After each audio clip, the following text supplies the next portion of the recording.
આજે હતી 15મી ઓગસ્ટ, તો અમારે જવાનું હતું સ્કૂલમાં.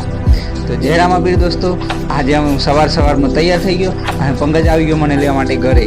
તો હું ને પંકજ બંને બાઇક લઈને નીકળી ગયા ઘરેથી સ્કૂલમાં જવા માટે અને પહોંચી ગયા દુકાને મસાલો લીધો. મસાલો લઈને અમે નીકળી ગયા સ્કૂલ તરફ જવા માટે. તો રસ્તામાં મળી ગયો નિકુલને પણ આવવાનું હતું સ્કૂલમાં. તો નિકુલને લઈને અમે લોકો નીકળી ગયા સ્કૂલ તરફ જવા.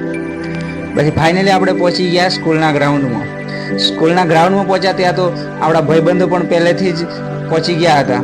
તો ભાઈબંધો જોડે આપણે થોડી વાર વાતો કરી, ગપ્પા માર્યા. ત્યારબાદ આપણો રાષ્ટ્રધ્વજ ફરકાવવાનો સમય પણ થઈ ગયો હતો. તો ફાઇનલી આપણે રાષ્ટ્રધ્વજ ફરકાવી દીધો. ત્યારબાદ રાષ્ટ્રધ્વજને સલામી આપી અને અમે લોકો આગળનો સાંસ્કૃતિક પ્રોગ્રામ થવાનો હતો તે પ્રોગ્રામ જોવા માટે અમે લોકો બેસી ગયા. ત્યારબાદ સ્કૂલમાંથી છોકરાઓને સ્પોર્ટના સામાન પણ આપવામાં આવ્યા. ત્યારબાદ આપણો સાંસ્કૃતિક પ્રોગ્રામ પણ શરૂ થઈ ગયો. સ્કૂલની બાલિકાઓ દ્વારા સરસ મજાના નૃત્યો પણ જોવા મળ્યા, સાંસ્કૃતિક પ્રોગ્રામ પણ જોવા મળ્યો. ત્યારબાદ આપણો પ્રોગ્રામ થઈ ગયો સમાપ્ત. આજનો બ્લોગ અહીંયા સમાપ્ત કરીએ છીએ. મળશું નેક્સ્ટ બ્લોગની અંદર. ત્યાર સુધી